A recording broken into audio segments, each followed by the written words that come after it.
Ignition sequence starts.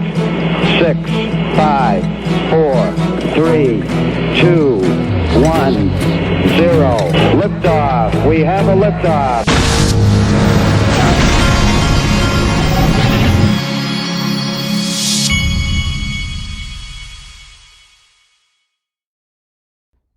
Hey everybody, this is the Digital Asset Investor, and my 8-year-old closed out his baseball game last night. He pitched towards the end, and they were able to shut him down. Pretty good stuff. You know, as I'm sitting here doing this intro, I noticed this tweet that I did not see before from Marcus Treacher. Really important announcement by Bank of England and HM Treasury. A big step on the road towards a UK digital currency. He's talking about the Bank of England, I think was yesterday. I believe yesterday the Bank of England had announced they were heading towards a digital currency. Bank of England, the paying customer of Ripple per Brad Garlinghouse back in, 2018? Okay, DJ Peter Voss sent me this. I like this tweet. XRP is going to pull a Doge, and there is nothing you haters can do about it. Commence moon mission now. And they've got a little chart here. That's purely just humor, folks. All right. Then there was this from Credible Crypto. He's one of the chart people that I look at sometimes. This last impulse is complete and took us from 50 cents to $2.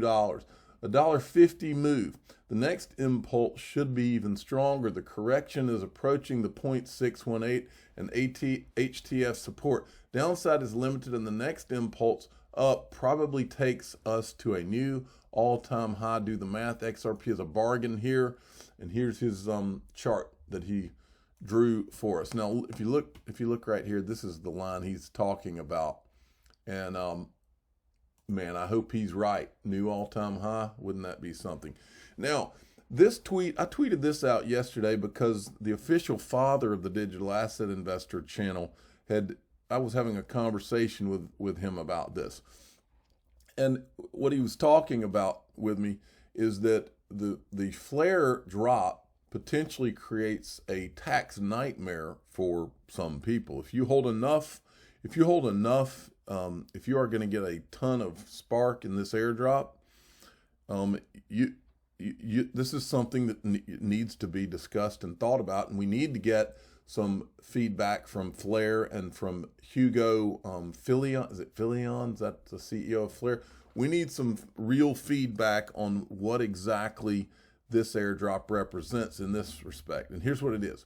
So when you receive the Flare airdrop, the way my father, the official father of the Digital Asset Investor channel, was explaining it to me, the flare that you receive, at whatever the value of that spark token is at the time that you receive that airdrop, that dollar figure, whatever it's supposedly worth, you have to pay ordinary income tax in the United States on that amount of money. In other words, when you receive the drop, if Spark was worth $2, $2 times however many you received in that drop, that is ordinary income to you, and you have to pay taxes on it.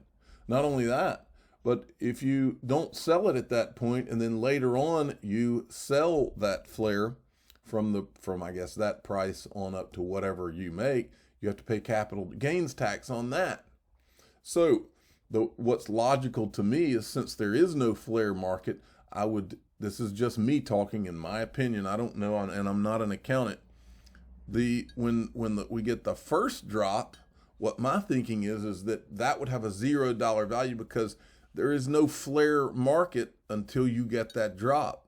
In other words, the first price that it trades at would be what you received that flare at, I guess is the way you would value that. Or that or zero. Because even though we have a Flare IOU market, that is not the Flare market. And in fact, Flare, I've seen them tweet that they have nothing to do with that. And there's a good chance that that's why they tweeted that, is because they don't want to be associated with any price right now. They want the initial price to be considered zero, which is what I want it to be considered too. But this is a question I think needs to be answered, because there's another problem that it creates. It creates a drop. If the cost, if every time we get one of these drops after the first one, if that ordinary income is going to be taxed at whatever the market is at that particular time. Let's say Spark's worth $5 in the second drop that you get. If your ordinary income is $5 times how much you get, you're going to be forced.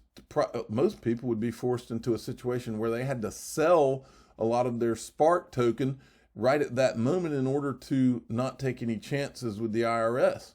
And so it creates a built-in reason that people have to sell their Spark right when they get it. That's a problem. And that's what I was talking to my father about. And that's why I think Flair and the Spark people, and maybe Mickey B. Fresh would be well-versed on this. We need to be told kind of what exactly this is going to look like.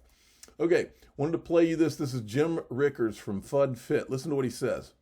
The Bitcoin price is a Ponzi of some sort. So getting back to Tether, Bitfinex, which is their sponsor, this is an exchange where it's traded, recently settled fraud charges with the New York State Attorney General. So as one of the results of that case, this is all publicly available, was that Bitcoin is banned in New York. So what? I mean, so it's illegal to trade Bitcoin in New York, according to the Attorney General. Well, what if you live in New Jersey, or what if you live in the Congo, right? So you can't, you can isolate it in particular countries, but it's in the cloud, it's in the web, it's in the global environment. You can't really squash it. So I think Max is probably right about that. But going back to my point, which I think is a more important one, who's to say it won't be displaced by something like central bank digital currencies? And a central bank doesn't even have to destroy Bitcoin. They just have to come out with a better alternative, and then people will move away. So again, I don't underestimate the importance of Bitcoin. I would make the point that most people, there's almost no one who really understands it, because everyone's focused on price and blockchain, and they're not really thinking about the water, as I put it, the environment that it's creating. Okay. Smart man. Okay, Michelle Bond, there's so many interesting pieces of news this morning, by the way. Michelle Bond, SEC, Gary Gensler names initial executive staff members.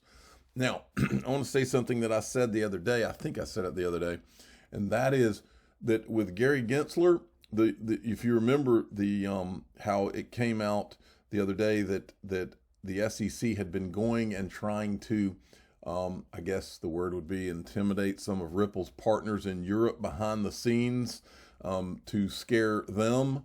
And when I saw that, I thought to myself, well, you're going to know with those kind of strong-arm tactics by the SEC, you're going to know really, really quick where Gary Gensler stands. And I stand by that.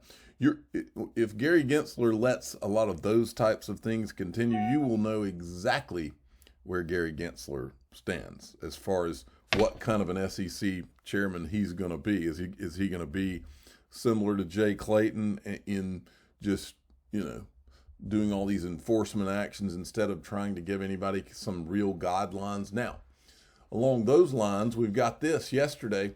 Joe Biden admin is this is from Charles Gasparino I think he's from Fox. Let's see. Yes, from Fox. Joe Biden admin is in the early stages of developing a regulatory approach to the booming crypto biz, sources tell Fox Business. We'll discuss with Liz Clavin what's being kicked around regarding the regulation and SEC enforcement activities and a possibility of a Bitcoin ETF.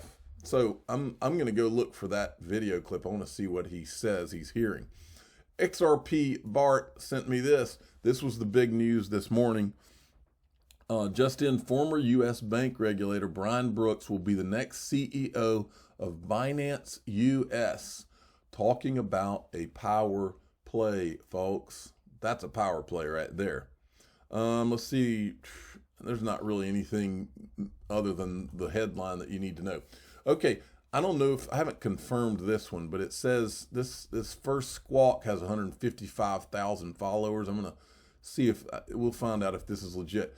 Facebook-backed DM aims to launch digital currency pilot later this year, CNBC. Then we have this. This was John Deaton. He had tweeted this out yesterday. New blog post by John Deaton on his motion to intervene filed minutes ago. When we asked the court to hear our voice, the SEC scoffed and insulted us in their formal response, saying that we should remain silent.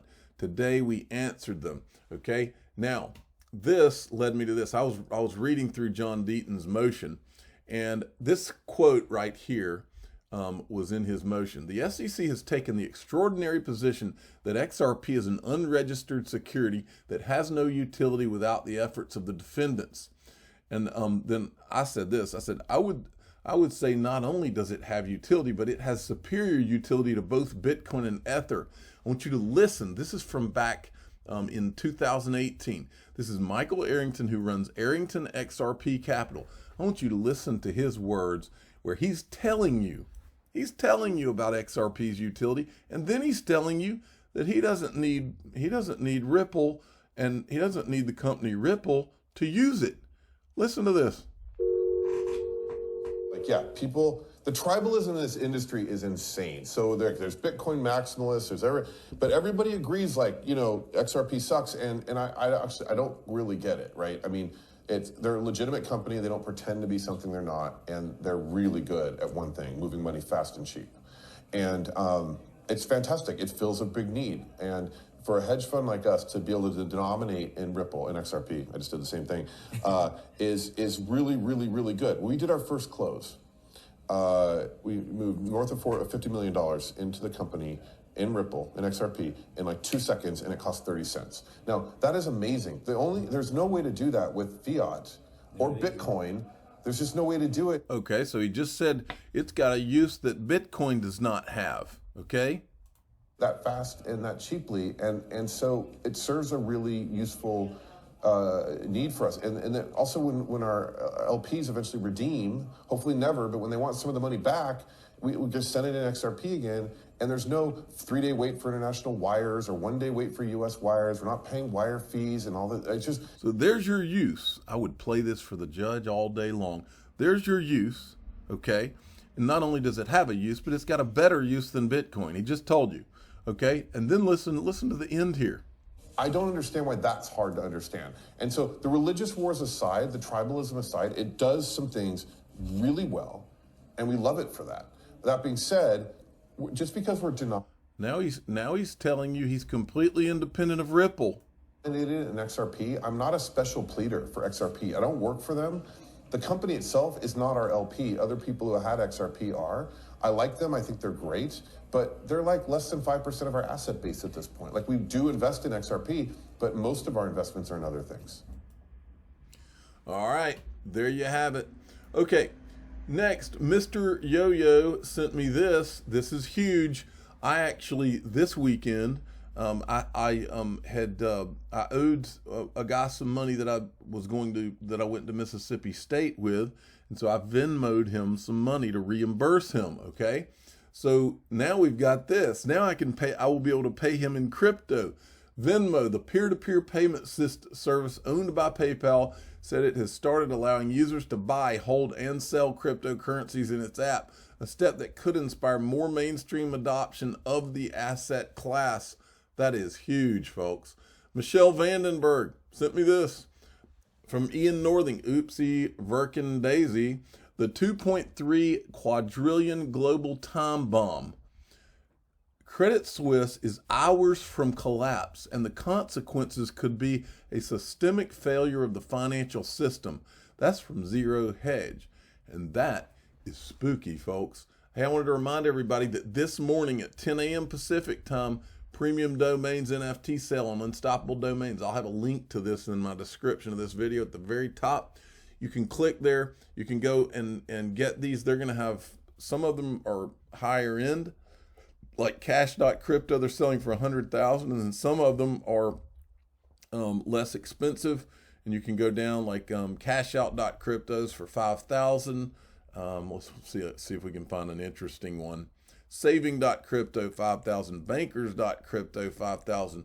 So these are going on sale. This is the finance themed, and these are premium domain names. So they've never had these for sale before. That's what's so cool about them. And once you and if you go and you look, and I've shown this before, there's an appraisal section of GoDaddy.com. And in the appraisal section, it shows you the appraisals on various .coms from back during the .com boom and all that. And as you know, .coms, many of them have sold for literally millions of dollars. So I think that those appraisals were probably used as the guides as to how much these things should be worth as well. But anyway, this is a fascinating space we're in now. Okay, and I wanted to remind you, link to yesterday. Now remember, Coinbase just went public, and that's part of what's making the private equity in blockchain go crazy right now too, I believe. They had put Uphold private equity on this platform like 2 or 3 times yesterday. It sold out every single time, and I'm watching it because I'm hoping that they're going to put more on there here in the next day or so. I'm the Digital Asset, and by the way, this is in the description. They're a sponsor, and Unstoppable's a sponsor as well. But these are in the description of my video. You can download their app. The link to is for accredited investors only. And by the way, in my description, I also have a link to the Series 65. The SEC created a new exception. You can now take the Series 65 and become an accredited investor without having to meet the income or wealth numbers. Okay, this is big. And there's a link to themselves hooked it up where you can get a 25% discount to go and take the Series 65 course to get your status as an accredited investor and participate in what I think is going to be the blockchain IPO boom. I'm the Digital Asset Investor. I'm not an investment advisor. This is for entertainment purposes only. Please subscribe, hit the like button, and tell your friends and family that if they pass the Series 65, they will be an accredited investor and can buy private equity. Thank you for listening.